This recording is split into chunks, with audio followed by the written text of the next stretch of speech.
Victor here, and wow, Leafs Nation, this really feels like one of those moments where you sit back and realize this organization is not making small adjustments anymore. They're tearing things apart and rebuilding the entire structure from the inside out. We've got major front office names leaving the building after years behind the scenes, and at the exact same time, there's already growing noise around a possible blockbuster trade involving Morgan Rielly and the Oilers. Before we get into it, if you love talking Leafs hockey every day and want to help us hit our next milestone, subscribe and help us reach 1,200 subscribers, because we're getting closer and I'd love to build this community with real Leafs fans.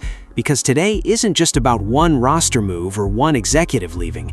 This feels bigger than that. We're talking about the people shaping the future of the franchise walking out the door, while rumors are already suggesting Toronto could be preparing moves that completely change the identity of this team. And trust me, some of these details are going to get Leafs fans talking. What makes this story interesting is that at first glance, a lot of fans are probably going to look at it and say, okay, assistant general managers are leaving, what's the big deal? But honestly, if you follow this team closely, you know this is much bigger than a simple staff change, because some of the most important decisions inside an NHL organization happen far away from cameras and far away from the ice. And Brandon Pridham was one of those people whose work most fans never really saw directly, but whose impact was constantly felt in the background. For 12 years, Pridham became one of the most important pieces of Toronto's hockey operations department and one of the most respected cap specialists in the entire league.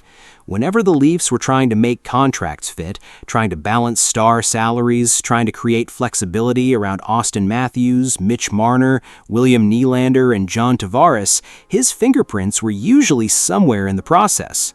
Building around expensive stars while still trying to keep a competitive roster together is one of the hardest things in hockey, and for years, Pridham helped Toronto navigate that challenge.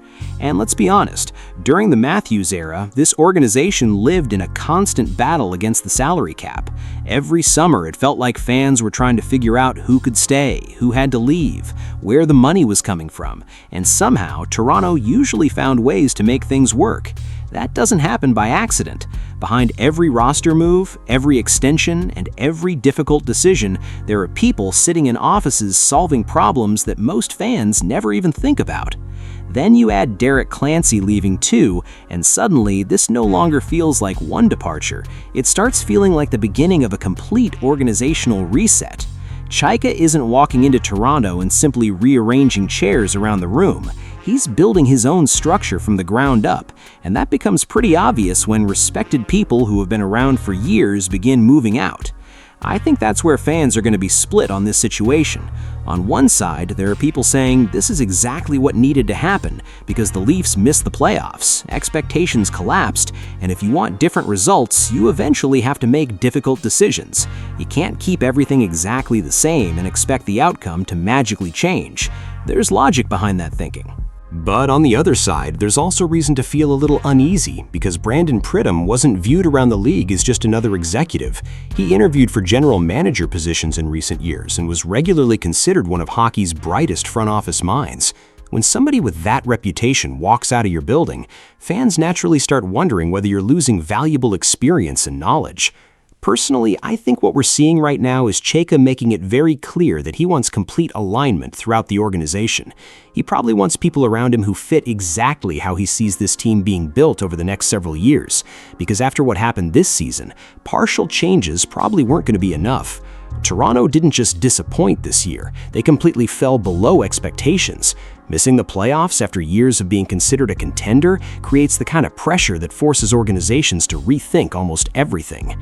And honestly, Leafs Nation has seen this before. We've seen roster changes, coaching changes, and management changes, but this offseason feels different because it doesn't feel like one isolated move. It feels like every week something else is being pulled apart and rebuilt. First, the general manager changes, then coaching questions, then player rumors, and now important front office names are leaving too. And while all of that is happening behind the scenes, there might be something even bigger starting to build on the hockey side of things, because now there's growing talk surrounding a potential move involving Toronto and Edmonton. And if that conversation starts turning into something real, we could be talking about a deal that changes far more than just the front office. Now, this is where things start getting really interesting, because we're moving from front office changes into the possibility of a move that could completely reshape the Leafs' blue line. And when you hear names like Morgan Rielly and Darnell Nurse attached to the same trade discussion, you immediately stop and pay attention, because we're not talking about depth pieces here. We're talking about players who have spent their entire NHL careers with the organizations that drafted them. According to reports and insider discussion, there was apparently trade framework conversation involving Darnell Nurse and Morgan Rielly before the deadline, and now that idea is suddenly picking up attention again heading into the offseason. The thought process behind it actually becomes pretty interesting when you look beyond the headlines, because both Toronto and Edmonton are in similar situations right now. Both teams entered seasons with massive expectations, both teams made major changes in leadership, and both organizations are now trying to figure out what needs to change after disappointing results. Morgan Rielly has been part of this franchise for a very long time, and for a lot of fans, he represents stability during a period where almost everything around him changed. Since being drafted 5th overall back in 2012, he has played nearly 1,000 games for this organization and has been one of the faces of the team through multiple eras. He has been through rebuilds, playoff disappointments, coaching changes, and everything in between. That's why a conversation like this hits differently, because we're not talking about moving a player who arrived 2 years ago. We're talking about somebody who has become part of the identity of the team itself. A lot of fans have strong feelings about Morgan Rielly because they've watched him grow with this franchise from the beginning. At the same time, you can understand why some people would at least entertain the discussion. Darnell Nurse brings size, physicality, and a different defensive profile. He has played nearly 800 games himself and has experience handling pressure in a Canadian market. There are also contract similarities, since both players remain signed through the 2029-30 season, which probably explains why insiders even started connecting these names in the first place. But honestly, I think this is where Leafs fans become divided, because the question stops being, is Darnell Nurse a good player, and becomes, would moving Morgan Rielly actually solve Toronto's bigger problems? That's a completely different conversation. If you're replacing one veteran defenseman with another veteran defenseman, you better be absolutely certain that the fit changes something important. And when you connect this story with what we talked about earlier, the picture becomes pretty clear. First, we see longtime front office names leaving the organization, and now we're hearing serious discussion around potentially moving core pieces of the roster. Together, these stories reveal something important. John Shaka isn't making cosmetic changes. He appears to be evaluating every layer of this organization from top to bottom. As a fan, I'd say this feels more decisive than anything else. There's definitely uncertainty because nobody likes seeing familiar names connected to trade rumors, but there's also a feeling that Toronto is finally willing to ask difficult questions instead of pretending everything is fine. The hope is that these changes actually create something better, because after everything this fan base has been through, nobody wants another season of the same story with different headlines.